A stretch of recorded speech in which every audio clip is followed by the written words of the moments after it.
अगले 7 सालों में मनुष्य अमर हो जाएगा। ये दावा है फॉर्मर गूगल साइंटिस्ट रे कुर्जवेल का। जी हाँ दोस्तों, आपने बिल्कुल सही सुना है। ह्यूमंस में बिकम इमोर्टल बाय 2030। आने वाले 7 सालों में इंसान अमर हो जाएगा।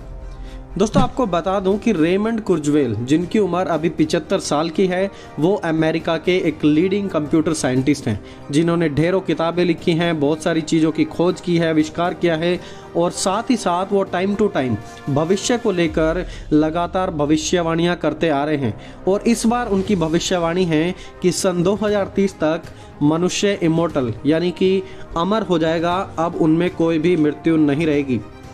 मीडिया एजेंसीज की बात करें तो उनका कहना है कि आज तक रेमंड ने जितनी भी भविष्यवाणियां की हैं, उनमें से 86% यानी कि 86% प्रेडिक्शंस उनकी बिल्कुल सही साबित हुई हैं। और इसीलिए यह बात आज एक चिंता का विषय बनी हुई है। साइंटिस्ट रेमंड कुर्जवेल ने जेनेटिक्स, नैनो टेक्नोलॉजी और रोबोटिक्स पर बहुत ही ज़्यादा रिसर्च की है। और रिसर्च करने के बाद उन्होंने ये दावा किया है कि बहुत ही जल्दी हमारी नसों में छोटे रोबोट्स छोड़ दिए जाएंगे। अब यह सब कुछ कैसे पॉसिबल होगा, इस पर कोई डिटेल्स नहीं दी गई हैं, पर उन्होंने इस बात का दावा जरूर किया है कि आने वाले 7 सालों में आप इन चीज़ों को देखेंगे। और ये सब कुछ कैसे होगा? टेक्नोलॉजी के द्वारा, आपकी और मेरी, हम सबकी आंखों के सामने। रेमंड कुर्जवेल ने सन 2005 में एक किताब लिखी थी जिसका नाम था द सिंगुलैरिटी इज नियर।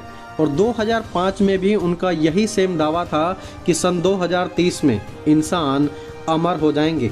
और अब फिर दोबारा सन 2023 में उन्होंने फिर दोबारा इसी प्रेडिक्शन पर, इसी भविष्यवाणी पर जोर दिया है कि 2030 में इंसान अमर हो जाएगा। उनका कहना है कि सन 2030 के बाद इंसान में बीमारी को भी रोका जा सकेगा। इंसान अगर चाहे तो वो बूढ़े भी नहीं होंगे, और वो जो चाहें वो खा सकेंगे, और खाने से भी उन्हें कोई नुकसान नहीं होगा।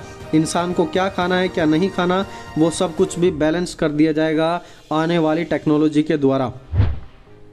ओवरऑल कहें तो मनुष्य के लिए स्वर्ग पृथ्वी पर ही बना दिया जाएगा। और ये सब कुछ होगा कंप्यूटर साइंस के द्वारा, नैनो रोबोटिक्स के द्वारा। ये दावा है रेमंड कुर्जवेल का। दोस्तों ये डिफरेंट मीडिया आर्टिकल्स है जहां पर आप देख सकते हैं कि किस प्रकार दावा किया जा रहा है। इस पहली आर्टिकल में आप देखिए और इस दूसरी आर्टिकल में देखिए, यहां पर दोनों में बताया गया है कि मनुष्य बहुत ही जल्दी इमोर्टल हो जाएगा और मौत मनुष्य के बीच से चली जाएगी, और फिर मनुष्य एक एवर लास्टिंग लाइफ यानी कि हमेशा की जिंदगी जी पाएंगे। इस बात को लेकर इंटरनेट पर काफ़ी बड़ी बहस भी छिड़ गई है। ट्विटर पर इसे लेकर बहुत से लोगों ने ट्वीट की, रीट्वीट की, और कुछ लोगों ने तो यह भी कहा कि यह इम्पॉसिबल है।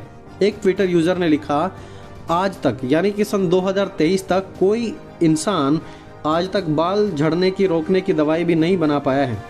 तो यदि बाल झड़ने की दवाई भी नहीं बनाई गई है, हम बाल झड़ने को कंट्रोल तक नहीं कर सकते हैं, तो मनुष्य को अमर बनाया जाएगा? It seems impossible. मुझे ये असंभव लगता है। और कुछ दूसरे लोगों का दावा था कि ये जो साइंटिस्ट ने कहा है ये सही है, क्योंकि साइंटिस्ट आने वाले समय को जानता है कि हमारी दुनिया आने वाले समय में किस मोड़ पर जा रही है। दोस्तों इंटरेस्टिंगली, जब हम परमेश्वर के वचन को पढ़ते हैं तो हमें वहाँ पर पता लगता है कि शैतान का जो सबसे पहला ऑफर आदम और हवा को दिया गया था, वो ऑफर भी यही था कि यू शैल नॉट डाई, तुम निश्चय ना मरोगे। शैतान ने कहा था तुम निश्चय ना मरोगे। ये ऑफर शैतान ने शुरुआत में इंसान को अदन के बगीचे में दिया था। तो आप देखिए कि वो शुरुआत से ही यही बहकाता आ रहा है कि इंसान नहीं मरेगा, वरन सदा सर्वदा के लिए जीवित रहेगा। लेकिन दोस्तों जब हम परमेश्वर के वचन को देखते हैं तो परमेश्वर के वचन में ये बातें बिल्कुल क्लियर की गई हैं कि इंसान के लिए मृत्यु बनी है। सबोपदेशक 9 अध्याय उसकी 5वीं आयत में लिखा है, क्योंकि जीविते तो जानते हैं कि वे मरेंगे, सबको पता है कि मृत्यु सबके लिए तय है। ये परमेश्वर के वचन का दावा है कि everyone knows we are going to die, एक दिन हम सभी लोग मरेंगे। आगे पढ़ते हैं हम सबोपदेशक 12 अध्याय उसकी 8वीं आयत में, जब मिट्टी ज्यों की त्यों मिट्टी में मिल जाएगा और आत्मा परमेश्वर के पास जिसने उसे दिया है लौट जाएगी। तो यहाँ पर भी परमेश्वर के वचन का दावा है कि क्योंकि मनुष्य मिट्टी से बना है, वो वापस मिट्टी में मिल जाएगा, और जो उसकी आत्मा है, आत्मा क्योंकि परमेश्वर ने दी है, तो आत्मा वापस परमेश्वर के पास चली जाएगी। अय्यूब 4 अध्याय उसकी 17 आयत में लिखा है, क्या नाशवान मनुष्य परमेश्वर से अधिक धर्मी हो सकता है। जब इंग्लिश में पढ़ते हैं तो वहाँ पर लिखा है मॉर्टल मैन, यानी कि मनुष्य नाशवान है, वो नश्वर शरीर है उसका, उसकी एक दिन मौत जरूर होगी। अयूब ने कहा, अयूब 16 अध्याय उसकी 22 आयत में, थोड़े ही वर्षों के बीतने पर मैं उस मार्ग में चला जाऊंगा जिससे मैं फिर दोबारा वापस नहीं लौटूंगा। तो दोस्तों हम मल्टीपल वर्सेस बाइबल में देखते हैं, बहुत सारी ऐसी आयतें हैं जहां पर हम देखते हैं तो हमें पता लगता है कि जो मनुष्य की ज़िंदगी है पृथ्वी पर उसका एक अंत है और मरने के बाद हमारा शरीर मिट्टी में मिल जाता है, लेकिन हमारी आत्मा परमेश्वर के पास सदा सर्वदा के लिए चली जाती है। सो देखिए बाइबल बिल्कुल क्लियर है कि मनुष्य नाशवान है, नश्वर है, मोर्टल है और वो जैसे मिट्टी से आया है वैसे ही मिट्टी में मिल जाएगा। कोई उसे सन 2030 तक या 2050 तक उसे कभी भी अमर नहीं कर पाएगा। ये परमेश्वर के वचन का दावा है। रेमंड कुर्जवेल के ये बयान आते ही पूरी दुनिया में इनकी बातों को लेकर काफ़ी विवाद भी हो रहा है और काफ़ी सारी बातों को लेकर चिंता भी बनी हुई है। लेकिन दोस्तों जब हम परमेश्वर का वचन देखते हैं, क्योंकि परमेश्वर का वचन हमारी नींव है, तो परमेश्वर के वचन से हमें क्लैरिटी मिलती है कि मनुष्य सदा सर्वदा के लिए नहीं जी सकता। पृथ्वी पर तो उसका शरीर नाश होगा लेकिन उसकी आत्मा परमेश्वर के साथ बनी रहेगी। तो आज जो जिस प्रकार के दावे किए जा रहे हैं, ये दावे चिंताजनक तो जरूर हैं, क्योंकि इसका एक मतलब यह भी है कि इंसान के शरीर के साथ, इंसान के डीएनए के साथ एक बहुत ही बड़ी छेड़छाड़ की जाने वाली है, जिसके बाद इंसान के जीवन में या जो हमारी सोसाइटी है उसमें बहुत सारे चेंजेस आने वाले हैं इंसान के बिहेवियर को लेकर।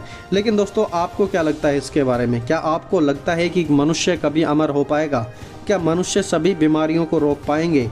क्या आपको लगता है कि मनुष्य कभी बूढ़ा नहीं होगा? क्योंकि परमेश्वर ने मनुष्य के लिए एक एज लिमिट भी सेट की है। क्या आपको क्या लगता है मनुष्य परमेश्वर की एज लिमिट को क्रॉस करके या परमेश्वर के बनाए हुए नियम को क्रॉस करके हमेशा के लिए जी पाएगा? दोस्तों इसे कमेंट्स में ज़रूर बताना। मिलेंगे जल्दी एक और नई वीडियो के साथ, तब तक स्टे सेफ, स्टे हेल्दी।